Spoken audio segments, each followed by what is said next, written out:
সামান্য একটু জিরার ফাঁকি দিয়ে দিলাম, দিছি লবণ দিয়ে দিছি, তেল দিয়ে দিছি। আমি খালি এগুলো মাইখা তারপরে হচ্ছে যে মাছগুলো দিয়ে দিই, মাছগুলোর সাথে দিয়ে মাখা দেবো। আর এই যে টমেটো, সাথে টমেটো আছে, তো সবগুলা টমেটো হয়েছে যে ডিপ ফ্রিজ করে রাইখে দিয়েছিলাম টমেটোগুলা।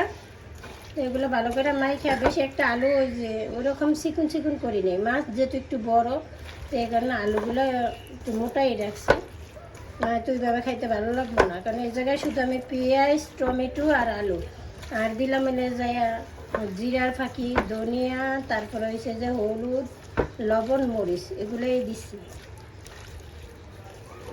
এখন মাছগুলো দিয়ে দিলাম, আদা রসুন বাটা দিতাম, কিন্তু যেহেতু এগুলোই যে সাগরের রিয়া মাছ, জাটকা মাছ বা চাপিলা যাই বলি আর কি, এই কারণে এর মধ্যে আমি জিরার দিলাম না, আদা রসুন দিলাম না।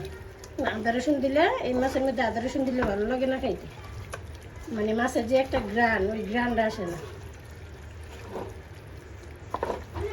হলুদটা একটু কমই দেওয়া হয়েছে, মানে বেশি হলুদ দিছি না। এটা হচ্ছে যে সাগরের মাছ, চান্দা মাছ। সাগরের এই মাছগুলো কিন্তু আবার এই যে এমনিতেই ভাজা, চান্দা মাছের মতো ভাজা খাইলেও ভালো লাগে। পরিমাণ মতো পানি দিয়ে দিব। মাছগুলো কিন্তু একবারে সুন্দর, একবারে তাজা। তো এই মাছগুলো সহজে আমি এদিকে পাই না, তো এই জন্য আর কি আমি দেখে নিয়ে নিলাম। পরিমাণ মতন পানি দিয়ে দেবো, বেশি পানিও দেওয়া যাবে না, আবার কমও দেওয়া যাবে, যাতে এই পানিটার উপরেই যে সুন্দর মতো সিদ্ধ হয়। বলক হয়ে পড়ছে,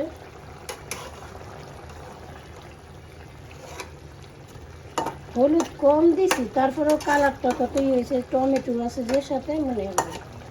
এবার হলুদ তো কম দিলাম, হলুদ তো এরকম বেশি দেই, তবে তেলটা একটু কম পড়ছে। পোড়া পোড়া যেতে হয়েছে, মানে একবারে শুকনো শুকনো করবো যেত, তো কম হইলে অসুবিধা নেই। আর যদি জল জল খাইতাম তো তেল না হইলে ভালো লাগতো না, তো যেহেতু একবারে শুকনো শুকনো করবো, একটু তেল কম হইলেও চলে। এখন একটু ডাইকা দেই, তো জলটা তো আরও শুকানো লাগবে। আর এসে আলুটা এখনও সিদ্ধ হয়নি, মাত্র তো বলক আসলো। এটা আপনারা ওড়াই দেখি কতটুকু হইল। ও গরম কি,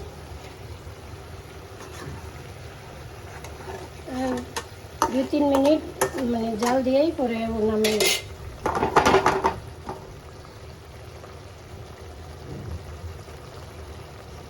এখন কিন্তু যে হলুদের কালারটা ঠিক হয়েছে, আর ওই সময় মনে হয়েছে যে অনেক হলুদ হয়ে গেছে, এরকম মনে হয়েছে।